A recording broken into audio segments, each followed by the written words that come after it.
नमस्कार, मैं हूं प्रेम शंकर सिंह और आप देख रहे हैं सहरसा नाव। विदेश दौरे से लौटने के बाद नेता प्रतिपक्ष तेजस्वी यादव के सामने सिर्फ एक नेता के रूप में वापसी की चुनौती नहीं है, बल्कि राष्ट्रीय जनता दल के भविष्य, महागठबंधन की दिशा और बिहार की विपक्षी राजनीति को दोबारा खड़ा करने की जिम्मेदारी भी आ खड़ी हुई है। विधानसभा चुनाव 2025 की हार ने यह साफ कर दिया कि आरजेडी अब सिर्फ भावनाओं, विरासत और पुराने सामाजिक समीकरणों के भरोसे आगे नहीं बढ़ सकती। यह हार संगठन, नेतृत्व और रणनीति तीनों स्तर पर गहरे आत्ममंथन की मांग कर रही है। राजनीति में अक्सर कहा जाता है कि जीत नेता को अहंकार देती है और हार उसे सोचने पर मजबूर करती है। तेजस्वी यादव के लिए 2025 की हार भी कुछ ऐसी ही है। यह हार सिर्फ सीटों की नहीं थी, बल्कि उस भरोसे की भी थी जो आरजेडी अपने कोर वोट बैंक और सहयोगी दलों के बीच बनाए रखने में नाकाम रही। यही वजह है कि यूरोप से वापसी के बाद तेजस्वी यादव के लिए सबसे बड़ा मुद्दा कमबैक नहीं, बल्कि राजनीतिक विश्वसनीयता की दोबारा स्थापना होगी। चुनाव के दौरान आरजेडी को सबसे बड़ा नुकसान पारिवारिक बिखराव के कारण हुआ। एनडीए ने इसे पूरी रणनीति के साथ मुद्दा बनाया कि जो लोग अपने घर नहीं संभाल सकते वो राज्य क्या संभालेंगे। यह सवाल केवल मंचों तक सीमित नहीं रहा, बल्कि गांव-गांव और बूथ स्तर तक पहुंचाया गया। तेजस्वी यादव अब ये समझ चुके हैं कि लालू परिवार की एकजुटता सिर्फ निजी मामला नहीं है, बल्कि पूरी तरह राजनीतिक मुद्दा है।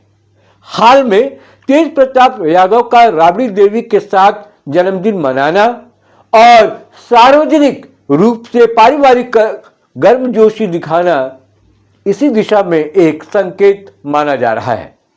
लेकिन पारिवारिक एकता दिखाना ही पर्याप्त नहीं होगा। आरजेडी की असली कमजोरी संगठनात्मक ढांचे में उजागर हुई। प्रदेश से लेकर प्रखंड स्तर तक पार्टी की मशीनरी चुनावी दबाव झेलने में असफल साबित हुई।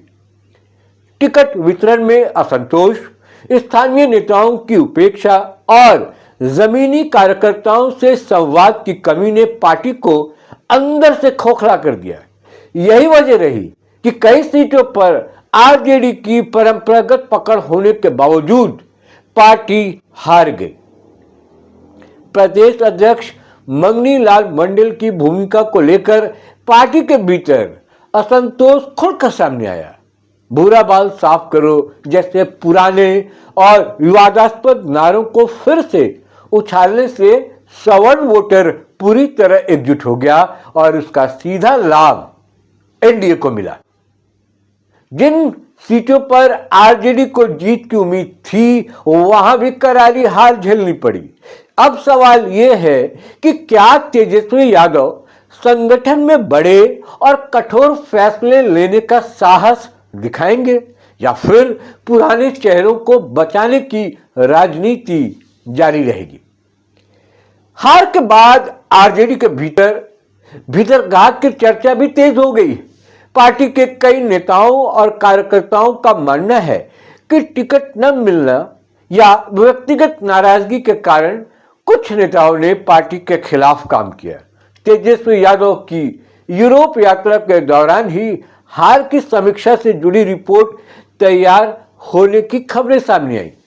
अब तेजस्वी के सामने सबसे कठिन फैसला यह है कि वो ऑपरेशन क्लीन करेंगे या फिर सब कुछ नजरअंदाज कर आगे बढ़ जाएंगे। जैसा मैंने कहा, राजनीति में मैसेज बहुत मायने रखता है और अगर इस बार भी भीतरघात करने वालों पर कार्रवाई नहीं हुई तो पार्टी में अनुशासन कायम करना लगभग असंभव हो जाएगा।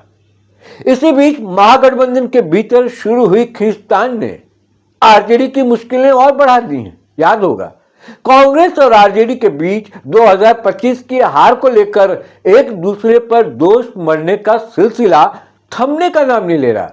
कांग्रेस का आरोप है कि आरजेडी ने सीट बंटवारे में मनमानी की, कमजोर सीटें थोप दी और प्रचार को पूरी तरह तेजस्वी यादव तक सीमित रखा। तो वही आरजेडी का साफ कहना है कि कांग्रेस बिहार में संगठनहीन है और जिन सीटों पर उसे मौका मिला वहां न तो वो वोट ट्रांसफर हुआ और न ही जमीनी मेहनत दिखी। यह टकराव अब सिर्फ बंद कमरों तक सीमित नहीं रहा। दोनों दलों के नेताओं के सार्वजनिक और परोक्ष बयानों से साफ झलकने लगा है कि महागठबंधन के भीतर भरोसे की कमी गहराती जा रही है। राजनीतिक विश्लेषकों का मानना है कि अगर यही हाल रहा तो गठबंधन कागज पर भले बना रहे लेकिन जमीनी स्तर पर उसका अस्तित्व कमजोर पड़ जाएगा। यही वो स्थिति होती है जहां गठबंधन औपचारिक तौर पर टूटता नहीं लेकिन चुनावी मैदान में बिखर जाता है। तेजस्वी यादव के लिए यह स्थिति इसलिए भी संवेदनशील है क्योंकि आरजेडी महागठबंधन की सबसे बड़ी ताकत है और नेतृत्व की जिम्मेदारी भी उसी पर आती है। यदि कांग्रेस के साथ रिश्ते और बिगड़ते तो सवाल उठेगा कि क्या आरजेडी भविष्य की राजनीति अकेले करना चाहती है या फिर नए सिरे से गठबंधन की परिभाषा तय करेगी।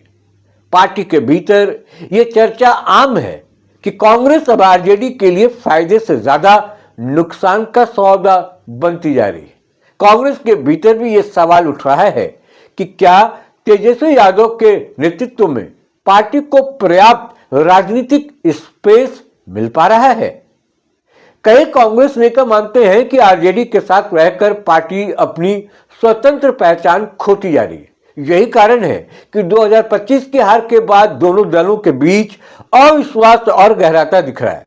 इस टकराव ने महागठबंधन में संभावित टूट की आशंका को जन्म दे दिया है।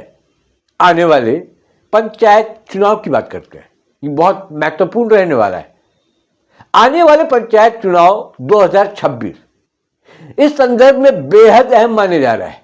भले ये चुनाव दलीय आधार पर नहीं होते हैं लेकिन राजनीतिक झुकाव साफ दिखाई देता है।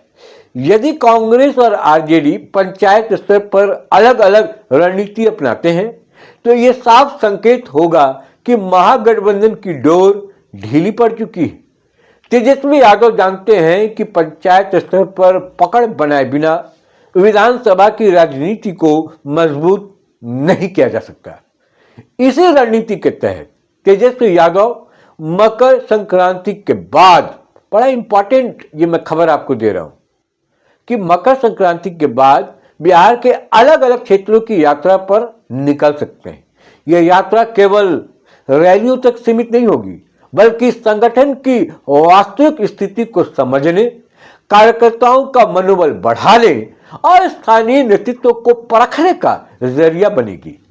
जिलेवार नेताओं की टीम तैयार की जाएगी और पूरे कार्यक्रम को अंतिम रूप देने से पहले तेजस्वी यादव खुद उसकी समीक्षा करेंगे। सबसे बड़ा सवाल अब यही है कि क्या तेजस्वी यादव इस हार के बाद बदले हुए नजर आएंगे।